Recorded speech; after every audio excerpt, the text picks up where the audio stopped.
All members of the committee are present with the exception of Alderman Vitale and Alderwoman Ranke, who are excused. First order of business is approval of minutes of February 6, 2024. Motion to approve. Second. It's been moved and seconded. Any discussion?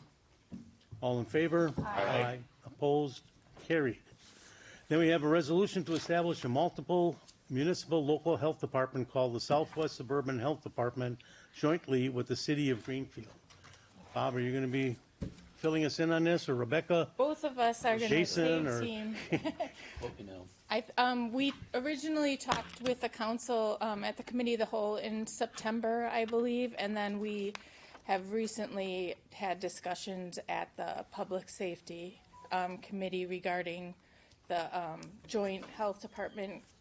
We are still working out the financial aspects of the contract as far as who's going to pay what each year. And Bob can talk more about like where they are in other parts of the process, but I did want to note one of the things we had talked about that was a benefit of this was participating in the innovation fund that the state had established, I believe, as part of Act 12. That fund is not available to us yet. They are writing rules. The rulemaking is going to probably take 6 to 12 months.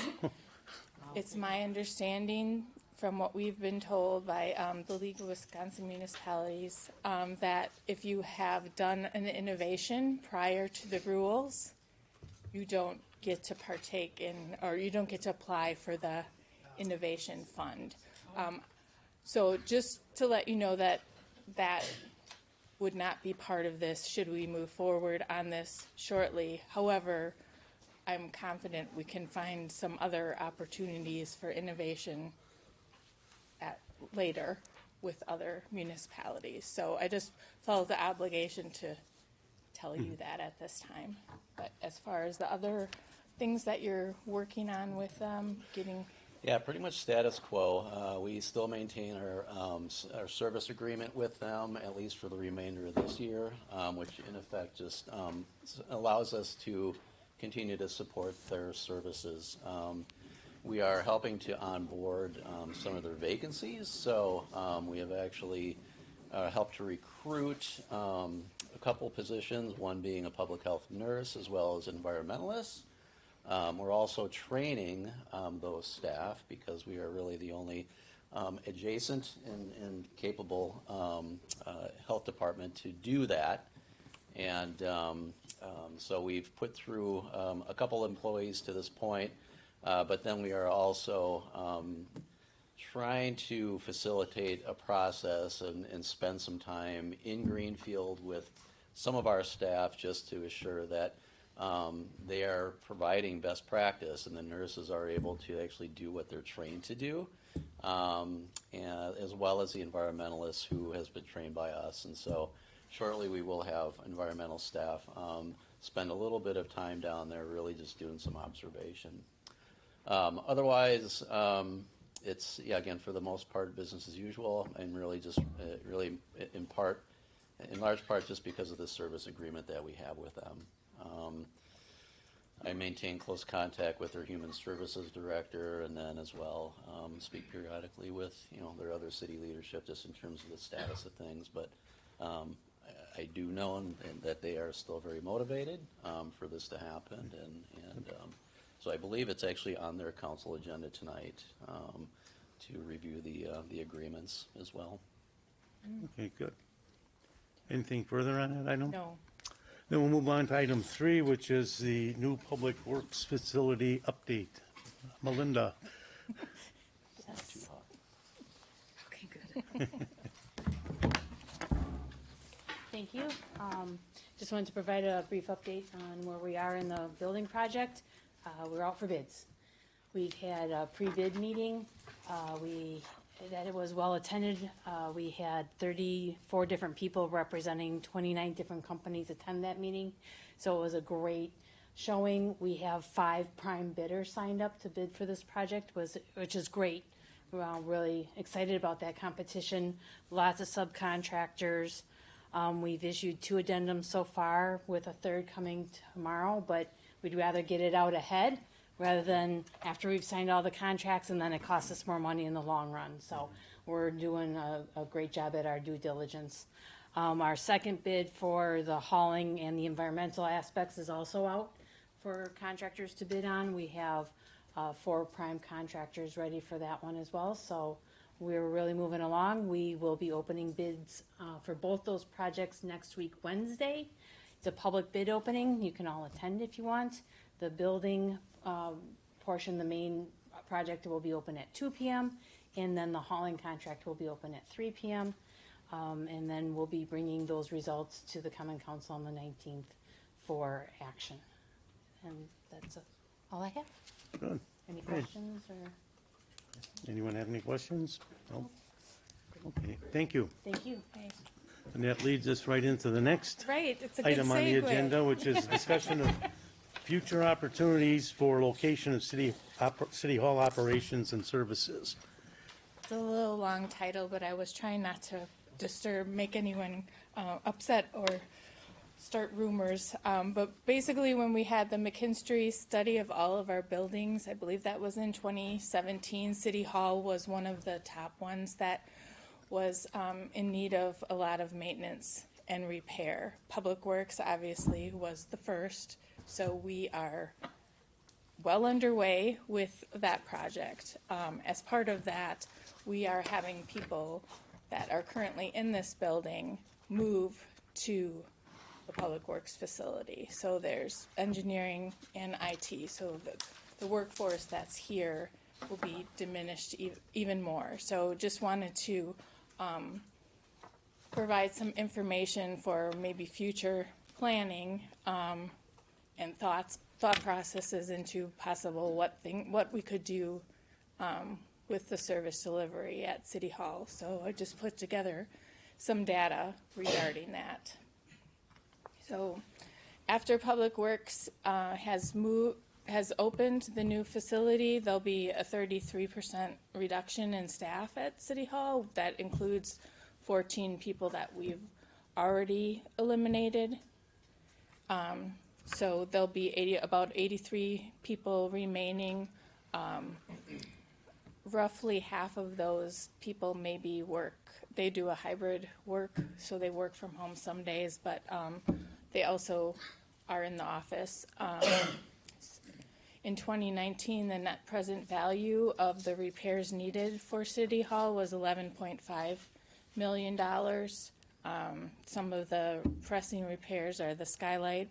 I don't know if you look up there, there's a tarp over half or the whole thing. So it's leaking. Our HVAC is aged and there's no, we can't get the repair, we can't get the equipment to repair it any longer. And also utilities are I think it's $86,000 per year. So here's a 30-year capital needs of all of our buildings from when they did the study, which is where the $60 million comes from that we periodically talk about when we talk about our financial constraints. That will the estimates go up to $92 million depending upon when things are going to be done. With the current rate of inflation, it's probably going to even be more. This is a 6-year capital replacement cost by location. You see the Public Works facilities first, then City Hall, and then the library is the third one. And here's just some information about the energy that we use by location. So like I mentioned, City Hall, there's per year, $86,000, and then just all of the other buildings are listed there. So one of the things that we had talked about a couple years ago, and we applied for a grant from the state to consolidate our buildings at the library area to consolidate the city hall, the health department, and the senior center at the library. We applied for the grant. Unfortunately, we didn't get the grant, but as part of that, we had to put together information. So I just thought it was relevant to this discussion to bring that information forward. So this is from when we did I think it was 2021. So the city departments, what we would need going forward would be less, because this does not include who would be moving already and the people that have already been, I guess, lost, or positions have been eliminated. So this just has the details of what the current are for those buildings, and then what it could look like at in the library. And then this was something we had put together showing how it could work on that site. So this is the first floor, all of the different areas. This would take over part of the area on the east side. There's a kind of an overhang or something over there. And then this is what was proposed for the second, like a second floor. Part of the reason we need to talk about the future of the buildings is because of the annual cost, but also the maintenance cost. So this is listed is what we've spent. How many years is Dave? Correct, yep. How many years? Incurred since 2000. 2021. This is how much we've spent for each of these buildings repairing. We've recently had repairs here at City Hall and the Art Gallery. You know, we had to close that for a while. So this just illustrates that we've spent $236,000 since 2021 on these buildings. And then these are the future costs based on the McKinstry study. So of those 4 buildings, there's $9.5 million worth of maintenance and repairs that we need to do. So always that we need to consider how to fund things. With the Public Works facility, that is going to be a large cost, and we're going to be expending a lot, so that this is not something, unless we run into a money tree or something, we're going to have to be creative with trying to figure this out. One of the other considerations, and this is what we talked about when we're talking about moving all of the services together, was customer convenience. So someone can go to the library, the health department, the housing office, all kind of a one-stop shop. We could share the meeting rooms, share cleaning, maintenance, plowing, forestry, all in one spot. It would allow to have 3 more development opportunities, because we would be leaving the other buildings, less equipment, and then utility cost and repairs, because we're reducing the footprint. The total utilities should get smaller. So that was what we had talked about previously. There's other options that could be considered. Leasing space for City Hall. The challenge there is we don't have a budget capacity for leasing. The way that the financial limitations are structured in Wisconsin allows you to borrow, and there's not a cap on that, but there, we have the expenditure straight and the levy limit. So expending more for a lease is not necessarily practical. But there's also the long-term control of it. Do we want to be at the whim of some landlord? And then, but there are a lot of open office spaces in West Allis. I think Summit Place has, I don't know how many, thousands of square feet open. Another School district offices? Yes, That too. Didn't put those down. These are just a few of the ideas. So there's also the Aurora Medical Office on 72nd and National. We move there for City Hall. I know people have talked about moving the health department there. That would allow us one redevelopment property, which would be here. We could remodel City Hall. It's a little challenging because of the mechanicals and everything. That's going to cost a lot. And then we had also talked about building the City Hall back here and then taking this one down, which is, I think, what they did when they built this one. Right. So those are just some other options, but also school district where there's lots of thoughts. This is just a presentation to get people aware and understanding and thinking about opportunities. So no action needs to be taken. Nothing's planned at this time. Just want to know that it's coming. It'll be coming at some point. So especially with our HVAC issues here, it becomes increasingly challenging to fix those.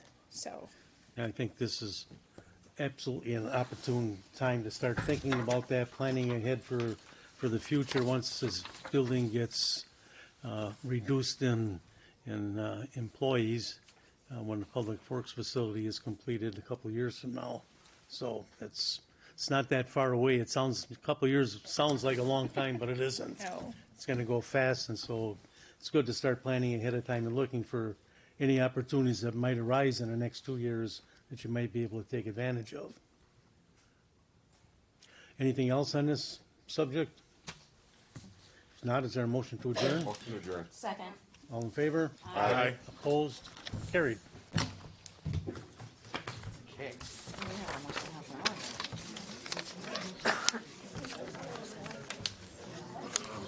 Tearing it all down.